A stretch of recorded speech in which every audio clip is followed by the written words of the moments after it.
ഇന്നത്തെ അറിയിപ്പുകൾ.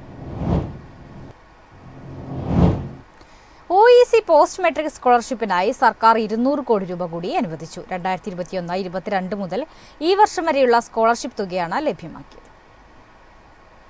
OEC, OBC, SCBC വിഭാഗങ്ങളുടെ 2021-22 മുതൽ ഈ വർഷം വരെയുള്ള പോസ്റ്റ് മെട്രിക് സ്കോളർഷിപ്പ് തുക പൂർണ്ണമായും വിതരണം ചെയ്യുന്നതിനാവശ്യമായ തുക ലഭ്യമാക്കിയതായി ധനകാര്യമന്ത്രി വ്യക്തമാക്കി. ഈ സാമ്പത്തിക വർഷത്തിലാകെ 358 കോടി രൂപയാണ് ഈ ആവശ്യത്തിനായി അനുവദിച്ചത്. ബജറ്റ് വിഹിതം 40 കോടി രൂപയായിരുന്നു.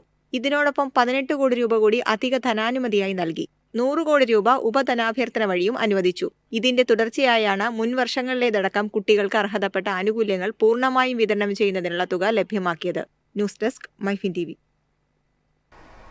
സാമൂഹ്യക്ഷേമ പെൻഷൻ 1 ഗഡു കൂടി അനുവദിച്ചു. ഇതിനായി 817 കോടി രൂപ അനുവദിച്ചതായി ധനകാര്യമന്ത്രി KN ബാലഗോപാൽ അറിയിച്ചു.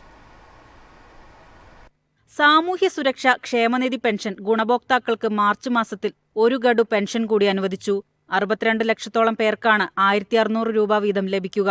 വ്യാഴാഴ്ച മുതൽ ഗുണഭോക്താക്കൾക്ക് പെൻഷൻ ലഭിച്ചു തുടങ്ങും. 26 ലക്ഷത്തിലേറെ പേർക്ക് ബാങ്ക് അക്കൗണ്ടിൽ തുക എത്തും.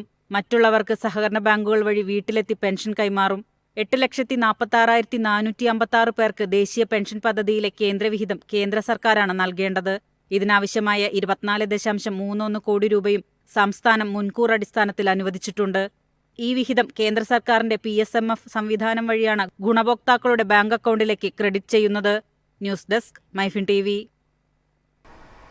വാട്സാപ്പ് SMS വഴി യാത്രക്കാർക്ക് വിവരങ്ങൾ കൈമാറണമെന്ന വിമാന കമ്പനികൾക്ക് DGCAയുടെ നിർദ്ദേശം. ലഭ്യമായ പാസഞ്ചർ ചാർട്ടിലേക്കുള്ള ഓൺലൈൻ ലിങ്കാണ് ഷെയർ ചെയ്യേണ്ടത്. എയർ ഇന്ത്യയുടെ മോശം സർവീസിനെ കുറിച്ച് ഓസ്ട്രേലിയൻ ക്രിക്കറ്റ് താരം ഡേവിഡ് വാർണറും ക്രിക്കറ്റ് കമന്റേറ്റർ ഹർഷ ഭോഗ്ലെയും റിപ്പോർട്ട് ചെയ്ത പശ്ചാത്തലത്തിലാണ് നിർദ്ദേശം. ശനിയാഴ്ച ഡൽഹിയിൽ നിന്നുള്ള എയർ ഇന്ത്യ യാത്രയിൽ കാലതാമസം നേരിട്ടതാണ് വാർണറുടെ പരാതിക്കിടയാക്കിയത്. പൈലറ്റുമാരില്ലാത്തതിനാൽ മണിക്കൂറുകളോളം വിമാനത്തിൽ കാത്തിരുന്നതായി വാർണർ എക്സിൽ നിരാശ പ്രകടിപ്പിച്ചിരുന്നു.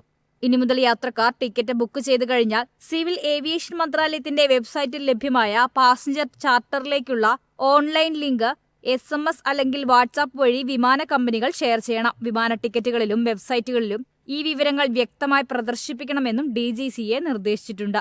News desk MyFin TV. കേരളത്തിൽ നിന്നും ജർമ്മനിയിലേക്കുള്ള നഴ്സിംഗ് റിക്രൂട്ട്മെന്റിന് നോർക്ക പദ്ധതി പ്രകാരം അപേക്ഷ ക്ഷണിച്ചു. ട്രിപ്പിൾ വിൻ കേരള പദ്ധതി വഴി ജർമ്മനിയിലെ ഹോസ്പിറ്റലുകളിലേക്ക് 250 ഒഴിവുകളാണുള്ളത്. 2025 ഏപ്രിൽ 6-നകം അപേക്ഷ നൽകണം. BSc ജനറൽ നഴ്സിംഗ് ആണ് അടിസ്ഥാന യോഗ്യത.